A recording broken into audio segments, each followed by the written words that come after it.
Olá, meu nome é Letícia, eu sou ilustradora e para não perder o clima de Halloween, nesse vídeo eu vou te mostrar passo a passo como ilustrar uma abóbora. Vamos lá? Aqui eu vou deixar listado todos os materiais que você vai precisar e aí é só pausar o vídeo e ver com calma e escolher tudo que você vai usar. Se tiver dúvida quanto aos materiais, eu já vou deixar o card aqui em cima com um vídeo falando direitinho quais são os materiais que eu uso e o que você precisa, assim, pelo menos o básico para começar a colorir com lápis de cor. Então está aí a nossa imagem de referência que eu peguei numa base de dados de imagens gratuitas. Isso é muito importante sempre. E a gente vai começar pegando o nosso papel sulfite, que é o papel que a gente vai usar para rascunho, e começar a traçar essa abóbora. Então, a primeira coisa que eu faço é fazer uns traços de referência. Então, onde é que tá, onde é que acaba o cabo, até onde vem a proporção, qual é o tamanho ali da abóbora. E aí eu traço essa elipse, né? Não é bem um círculo, a abóbora ela não é bem redondinha. E confiro ali a distância da onde está o cabo e aonde ele vai sair, enfim. Antes de fazer realmente os detalhes, né, fazer o refinamento desse desenho. Depois que eu conferi, então, de fato, eu começo a melhorar o traço e fazer mais os detalhes e observar mais.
E nesse processo de refinamento do desenho, eu sempre dou a seguinte dica. Antes de sair apagando tudo e achar que ficou feio e sair tentando apagar tudo, primeiro faça o traço correto, arrume, veja como você prefere que fique e depois você apaga o que sobrou.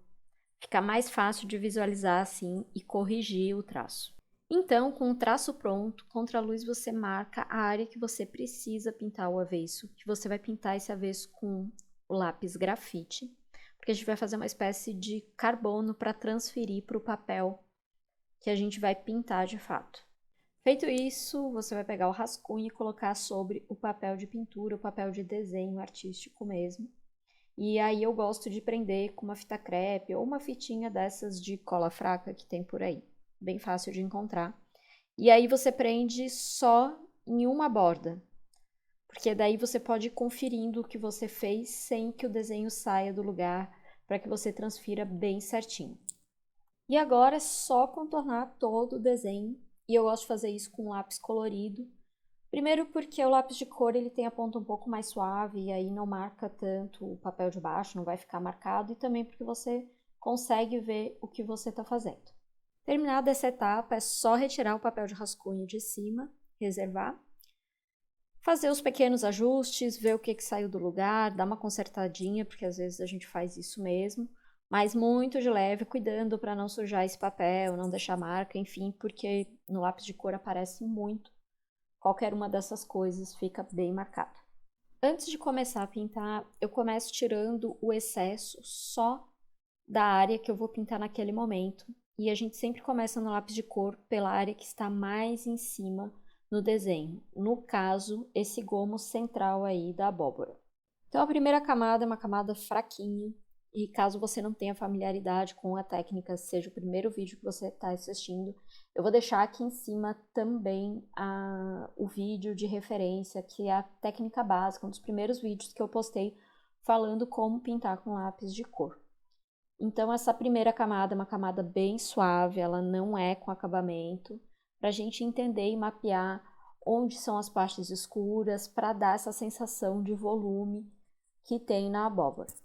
Na sequência do marrom, que eu só usei para marcar ali o contorno desse gomo, eu comecei a trabalhar com ocre e para fazer essa sombra, esse sombreamento, para dar essa sensação de curvo, né, de curvado da abóbora. E só depois que eu vou passar para o laranja. Feita essa primeira marcação com ocre, eu vou fazer uma camada bem leve com marrom, só para intensificar essa área, da maneira que vocês estão vendo aí. E depois eu retorno com ocre para fazer uma base de preenchimento antes de passar para o laranja.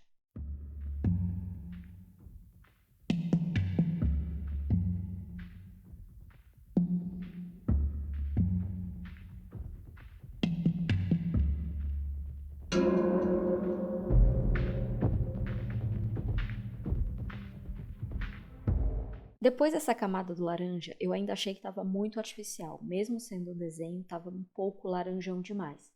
Então, em vez de finalizar a camada com laranja, eu voltei com o ocre para tirar um pouco essa intensidade do laranja e ficar mais próximo da cor da abóbora na realidade. Já na fase de acabamento desse pedaço da abóbora, eu vim com o branco para alisar as texturas e dar um pouco mais de luz no miolo. Com o limpa-tipo em rolinho, passa bem de leve para tirar os farelos. E para finalizar, mais uma última camada do laranja. E você vai perceber que já está bem encerado o papel, ele já está bem saturado de lápis. Mas é só para dar um último acabamento e fechar qualquer buraquinho branco que tiver. E aí também completar essa textura da casca da abóbora, que ela tem esses farelinhos todos, essas cores todas que vocês estão vendo, que não é uma cobertura exatamente lisa. E agora é só repetir cada uma dessas etapas em todos os gomos que estão na sequência. Primeiro eu vou fazer para o lado direito e já já eu mostro como faz o lado esquerdo.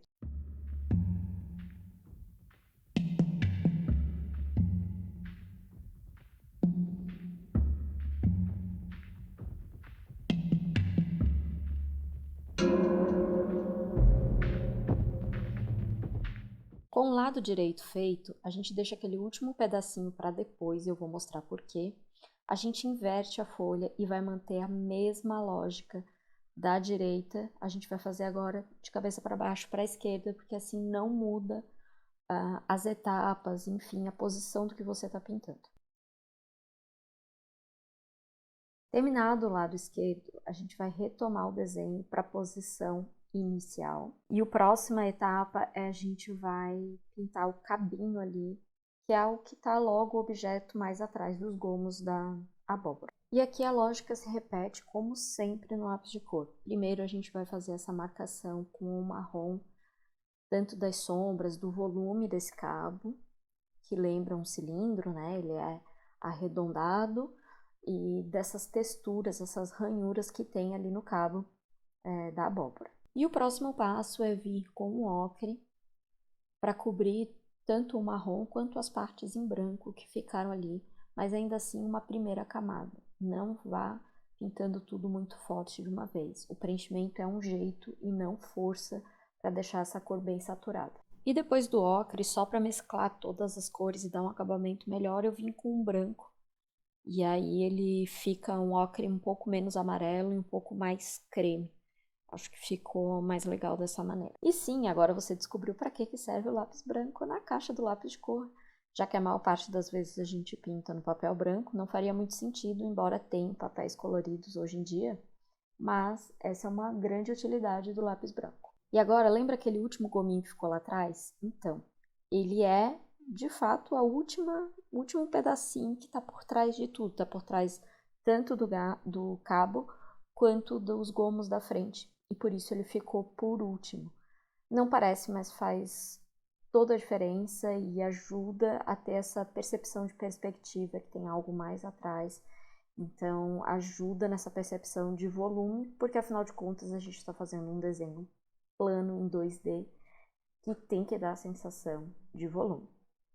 E agora, só para finalizar a arte e não deixar essa abóbora voando, a gente vai fazer uma sombra ali embaixo dela para dar a sensação que ela está apoiada em algum lugar. Então eu começo com esse cinza claro, depois eu dou um toque de preto, não é para ficar preto, mas é para intensificar um pouco essa sombra, dar um pouco mais de contraste.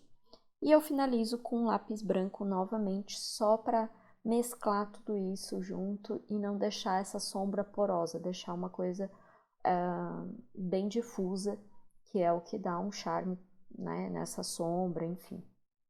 E é isso, espero que vocês tenham gostado. E até a próxima arte em lápis de cor. Tchau!